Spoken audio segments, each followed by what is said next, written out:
है जिससे ये पता चलता है डोनाल्ड ट्रंप तो एप्स्टीन फाइल्स का हीरो है। Donald Trump name appears million times in unprecedented Epstein files.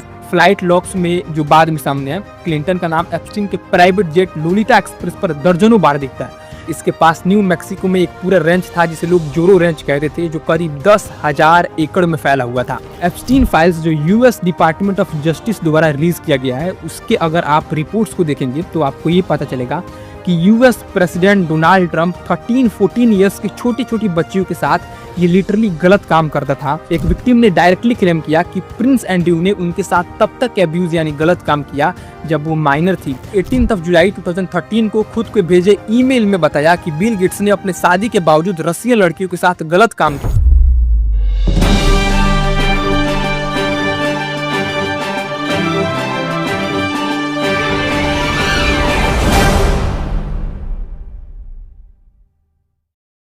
देखिए, आगे बढ़ने से पहले मैं आपको एक चीज बता देता हूं। जैसा कि आप लोग ऑलरेडी जानते हैं, यूएस डिपार्टमेंट ऑफ जस्टिस ने millions of Jeffrey Epstein files release की है, जिसमें 2 फरवरी 2026 तक जो एप्स्टीन फाइल्स है उसमें 3 मिलियन पेजेस है, 1,80,000 इमेजेस हैं और 2,000 वीडियोस है। और ये वीडियो जिस टाइम अपलोड होगा उस टाइम तक और भी बहुत सारी जेफरी एप्स्टीन फाइल्स रिलीज हो चुकी होंगी और अभी बाकी होंगी रिलीज होना, क्योंकि अभी बहुत सारी फाइल्स है। तो ये सारी चीजें आप लोग ऑलरेडी जानते हैं और ये भी आप लोग जानते हैं कि इसमें बड़े बड़े लोगों का नाम शामिल है, like US president, billionaires, politicians, celebrities, बड़े बड़े लोग इसमें शामिल हैं। और इन लोगों ने माइनर गर्ल्स के साथ जो बेहुदा हरकत किया है वो भी आप लोग ऑलरेडी जानते हैं, न्यूज़ वगैरह पर आप लोगों ने देख रखा है। इसलिए इस वीडियो में हम उन चीज़ों को कवर करेंगे जो बहुत सारे लोग नहीं जानते हैं। साथ ही जो लोग अभी तक ये नहीं जानते हैं कि ये एप्स्टीन फाइल्स क्या है, उनको मैं बिल्कुल आसान शब्द में बता दूं। एप्स्टीन फाइल्स कलेक्शन हो गया मिलियंस ऑफ डॉक्यूमेंट्स, इमेजेस और वीडियोस का, जिसमें एक आदमी होता है जेफरी एप्स्टीन, जो अपने प्राइवेट आइलैंड पर छोटी छोटी बच्चियों को और 25-26 ईयर्स की लड़कियों को रखता है। और यहाँ पर बड़े बड़े लोग आते हैं, पब्लिक फिगर्स, पॉलिटिशियंस और सेलिब्रिटीज, और ये सब मिलकर उस आइलैंड पर उन लड़कियों के साथ गलत काम करते हैं। और इस क्राइम का जो मेन ऑपरेटर होता है वो होता है जेफरी एप्स्टीन, जिसके नाम से ही इस पूरे स्कैंडल का नाम एप्स्टीन फाइल्स पड़ा है और यही है एप्स्टीन फाइल्स। अब चलिए आगे बढ़ते हैं और सब कुछ शुरू से शुरू करते हैं। ये कहानी शुरू होती है एक ऐसे इंसान से जिसने खुद को दुनिया का सबसे पावरफुल और कनेक्टेड आदमी बना लिया था। एक ऐसा आदमी जिसके पास अपना प्राइवेट आइलैंड था, अपना प्राइवेट जेट था और उन सबसे बड़े लोगों तक पहुंच थी जिन्हें आप सिर्फ टीवी पर देखते हैं। प्रेसिडेंट्स, प्रिंस, बिलियनरीज सब इसके दोस्त थे। लेकिन इस चमक दमक के पीछे एक ऐसी सच्चाई छुपी थी जो इतनी डार्क, इतनी गहरी और इतनी डिस्टर्बिंग थी कि जब वो सामने आई तो पूरी दुनिया हिल गई। उस इंसान का नाम था जेफरी एडवर्ड एप्स्टीन। जब जेफरी एप्स्टीन 1953 में ब्रुकलिन, न्यूयॉर्क में पैदा हुआ तो कोई नहीं जानता था कि ये लड़का एक दिन हिस्ट्री के सबसे डार्क और कंट्रोवर्शियल स्कैंडल का सेंटर बन जाएगा। इसका बचपन बेहद सिंपल था। इसके पेरेंट्स मिडिल क्लास थे, घर में ज़्यादा पैसे नहीं थे, लेकिन जेफरी बचपन से ही बेहद शार्प था। मैथमेटिक्स में इसका दिमाग कमाल का था, इतना तेज कि इसने टीनेज में ही कॉपर यूनियन और न्यूयॉर्क यूनिवर्सिटी जैसे कॉलेज में एडमिशन ले लिया था। लेकिन यहाँ पर एक इंटरेस्टिंग ट्विस्ट है। जेफरी एप्स्टीन ने कभी अपनी कॉलेज डिग्री पूरी नहीं की, इसने बीच में ही पढ़ाई छोड़ दी और फिर भी ये न्यूयॉर्क के एक इलाइट स्कूल डाल्टन स्कूल में मैथमेटिक्स का टीचर बन गया। सोचो, बिना डिग्री के एक ऐसे स्कूल में जॉब जहां न्यूयॉर्क के सबसे अमीर और पावरफुल फैमिलीज के बच्चे पढ़ते थे। यहीं से इसकी असली जर्नी शुरू हुई। डाल्टन स्कूल में पढ़ाते वक्त इसकी मुलाकात हुई एलन ग्रीनबर्ग से, जो उस समय बियर स्टर्न्स नाम की एक बड़ी फाइनेंशियल कंपनी के बॉस थे। एप्स्टीन ने इन्हें इतना इंप्रेस किया कि बिना किसी प्रॉपर फाइनेंशियल बैकग्राउंड के, बिना किसी डिग्री के, इसे सीधे बियर स्टर्न्स में जॉब मिल गई।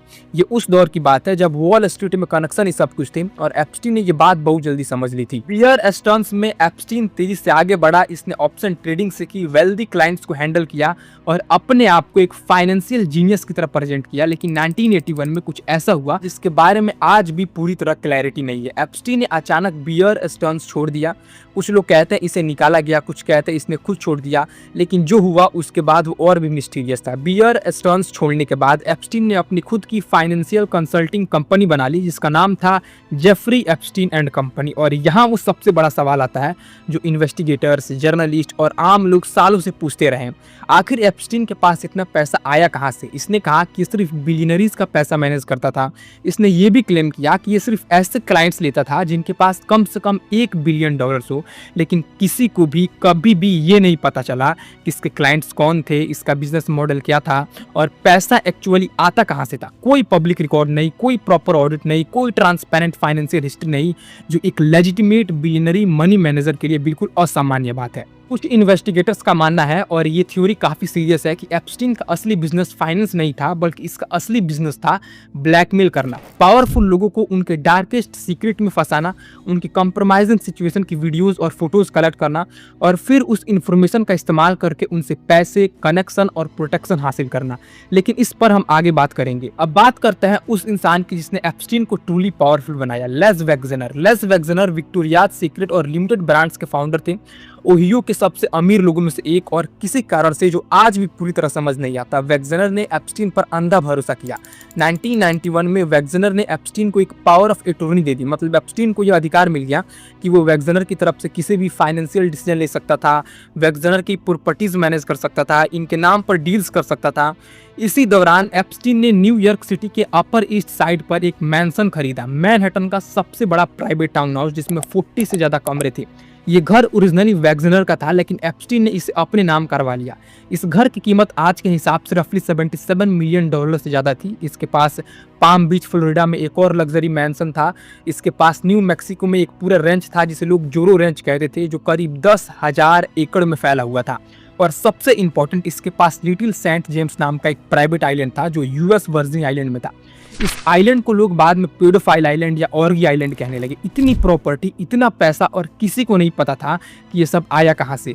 यही एप्स्टीन की सबसे बड़ी मिस्ट्री थी। लेकिन एप्स्टीन की असली पहचान इसके प्रॉपर्टीज से नहीं, बल्कि इसके कनेक्शन से बनी थी।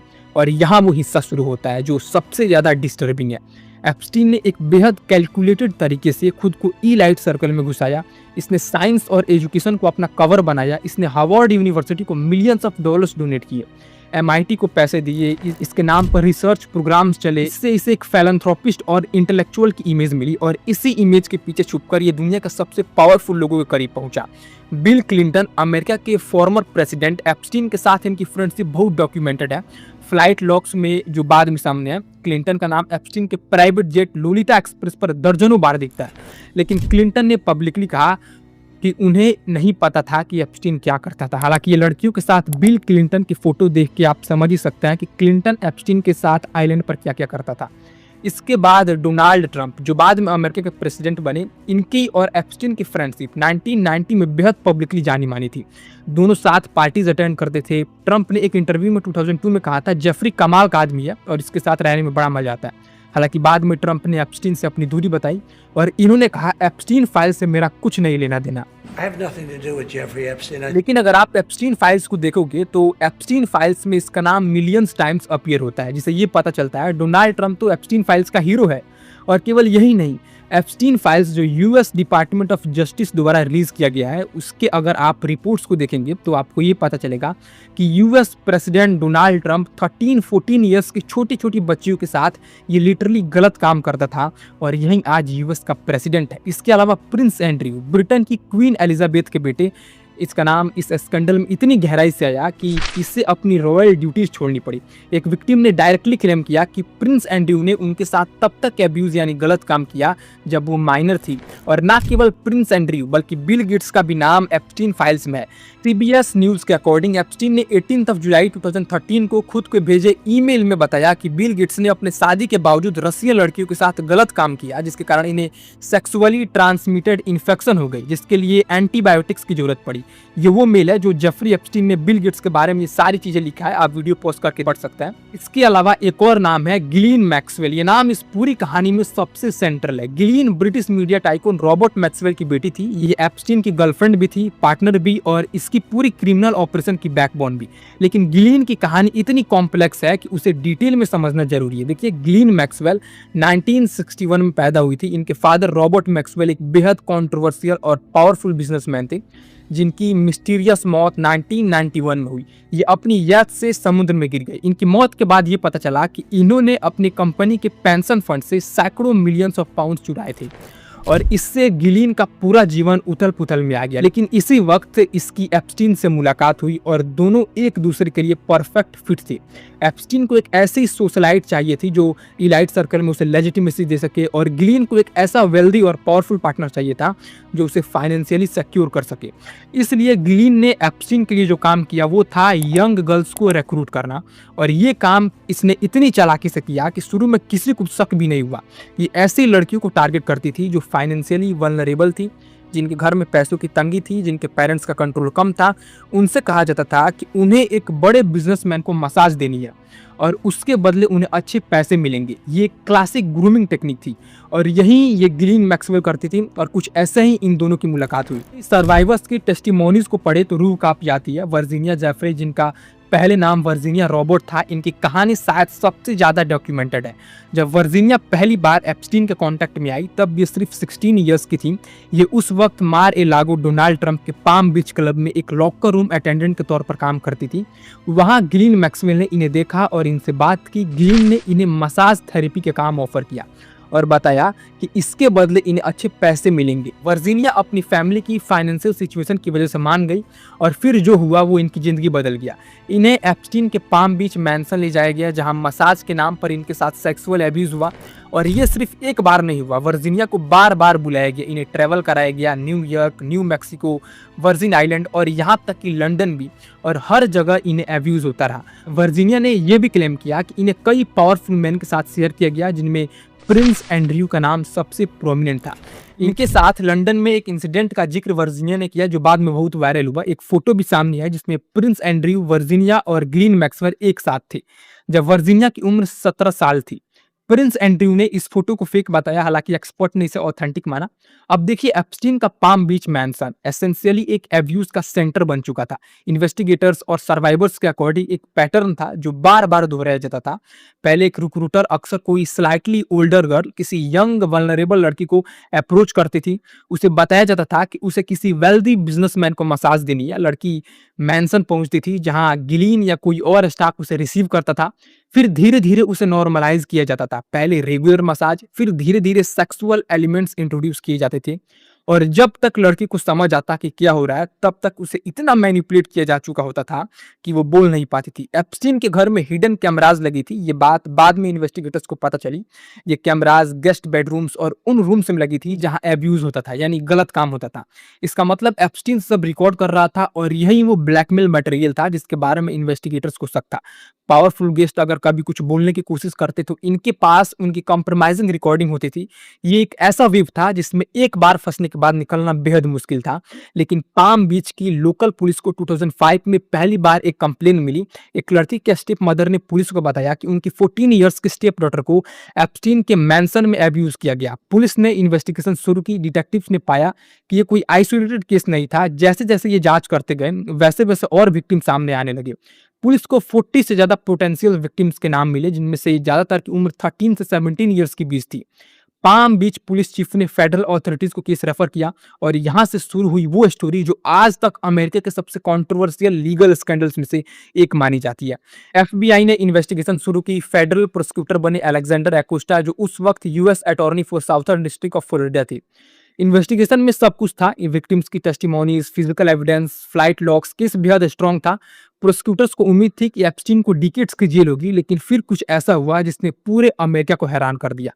2008 में एप्स्टीन के वकीलों ने एक प्ली डील नेगोशिएट की, एक ऐसा सीक्रेट एग्रीमेंट जो एक नॉन डिस्क्लोजर एग्रीमेंट की तरह था, जिसमें एप्स्टीन सिर्फ 2 चार्जेस पर गिल्टी प्ली करेगा, सॉलिटेशन ऑफ प्रोस्टिट्यूशन और सॉलिसाइटिंग अ माइनर फॉर प्रोस्टिट्यूशन। इसके बदले उसे मिलेगी सिर्फ 13 महीनों की जेल, वो भी वर्क रिलीज के साथ। मतलब वो दिन में अपने ऑफिस जा सकता था और रात को ही जेल लौटना होता था। फेडरल चार्जेस को ड्रॉप कर दिया गया और सबसे डिस्टर्बिंग बात इस डील में यह भी था कि एप्स्टीन के किसी भी पोटेंशियल को कॉन्स्पिरेटर पर फेडरल चार्जेस नहीं लगाए जाएंगे।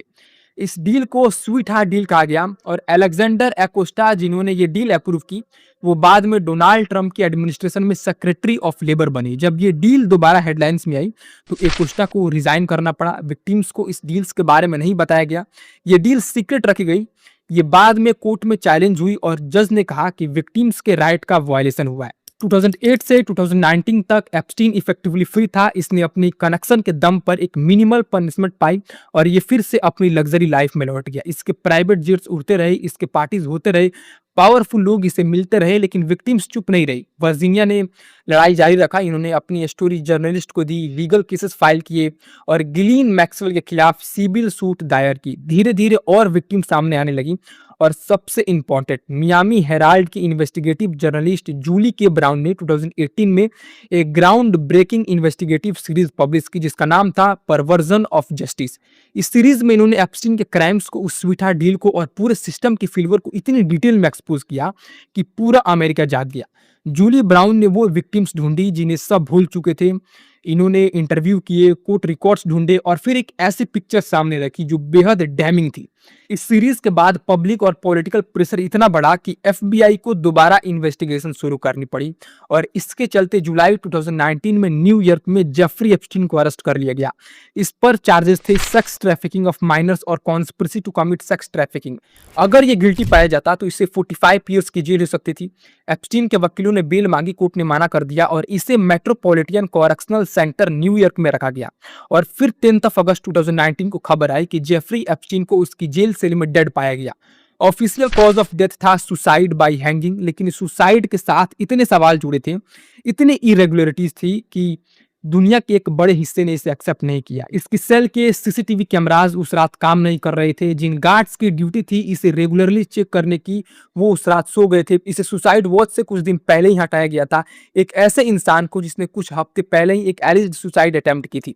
एप्स्टीन के फैमिली के forensic expert doctor Michael Baden, जो खुद एक farmer New York city chief medical examiner थे, इन्होंने कहा कि एप्स्टीन की नेक की बोन्स का फ्रैक्चर पैटर्न हैंगिंग से नहीं बल्कि स्ट्रैंगुलेशन से मेल खाता है। यानी इनके अकॉर्डिंग ये सुसाइड नहीं, मर्डर था।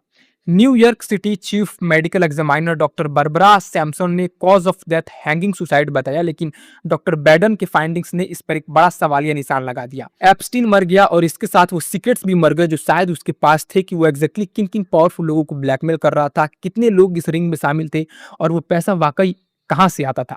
लेकिन ये कहानी यहाँ खत्म नहीं होती। एप्स्टीन के जाने के बाद इन्वेस्टिगेटर्स का पूरा फोकस गया गिलीन मैक्सवेल पर। ये छुप गई थी, महीनों तक इसे ढूंढा जाता रहा और फिर जुलाई 2020 में इसे ब्रैडफोर्ड न्यू हैम्पशायर में एक घर में अरेस्ट किया गया। इस पर चार्जेस थे सेक्स ट्रैफिकिंग, ग्रूमिंग माइनर्स और परजरी। और इन सब चार्जेस के कारण ट्रायल 2021 में हुआ और दिसंबर 2021 में जरी ने इसे 5 में से 5 काउंट्स पर गिल्टी पाया। जून 2022 में गिलीन मैक्सवेल को 20 साल की जेल की सजा सुनाई गई। ये अभी भी जेल में है, लेकिन गिलीन मैक्सवेल की कन्विक्शन के बाद एक और बड़ी डिमांड उठी, वो लिस्ट, वो क्लाइंट लिस्ट, जिसमें उन सभी पावरफुल लोगों के नाम थे जो एप्स्टीन के आइलैंड पर गए, जिन्होंने उसके गर्ल्स के साथ एब्यूज किया। वो लिस्ट, वो इन्फॉर्मेशन, वही वो चीज जो दुनिया जानना चाहती है। और यहीं से शुरू होती है एप्स्टीन फाइल्स की असली कहानी। Court documents, sealed records, depositions, इनमें से कुछ रिलीज हुए जो अभी तक आप जान गए हैं कि किन किन का नाम शामिल है, और कुछ अभी भी सील्ड है जो रिलीज हुए, उनमें कुछ नाम आए, कुछ एक्यूजेशन सामने आई, लेकिन जो नहीं आया वो पूरी पिक्चर जो बताती है कि ये सिर्फ एक आदमी का क्राइम नहीं था, बल्कि एक पूरे सिस्टम की फेलियर थी, एक पूरे नेटवर्क की, जिसमें वेल्दी और पावरफुल लोगों ने जस्टिस को खरीद लिया था। और जो लड़कियां इस सब की विक्टिम बनी, उन्हें डिकेड्स तक इग्नोर किया गया। इस पूरे वीडियो में एक बात जो सबसे क्लियरली एमर्ज होती है वो ये है कि जेफरी एप्स्टीन की कहानी किसी एक विलन की कहानी नहीं है। ये एक ऐसे सिस्टम की कहानी है जिसमें पावर और वेल्थ ने जस्टिस को लिटरली खरीद लिया, जहां एक आदमी ने सालों तक सैकड़ों यंग गर्ल्स को एब्यूज किया और जहां दुनिया के सबसे पावरफुल लोगों ने जानते हुए या अनजाने में उसे ये करने दिया। लेकिन यहाँ एक इंपॉर्टेंट बात है जो ऑनेस्टली बतानी जरूरी है। बहुत से नाम जो इंटरनेट पर सर्कुलेट होते हैं वो एक्चुअली अनवेरिफाइड है। कुछ लोगों का नाम एप्स्टीन फाइल्स में है, लेकिन एप्स्टीन फाइल्स में नाम होना ऑटोमेटिकली ये प्रूव नहीं करता कि उन्होंने लड़कियों के साथ गलत काम किया। मतलब फ्लाइट लॉग्स में नाम होना, एप्स्टीन से फ्रेंडशिप होना और एक्चुअली माइनर को एब्यूज करना, ये 3 अलग अलग चीजें हैं जो लोग एक्चुअली कोर्ट में प्रूवन या स्ट्रांगली डॉक्यूमेंटेड है, वो ऑलरेडी इस वीडियो में बताए गए हैं। तो ये है पूरा एप्स्टीन फाइल्स। बाकी यहाँ तक वीडियो देखने के लिए थैंक यू।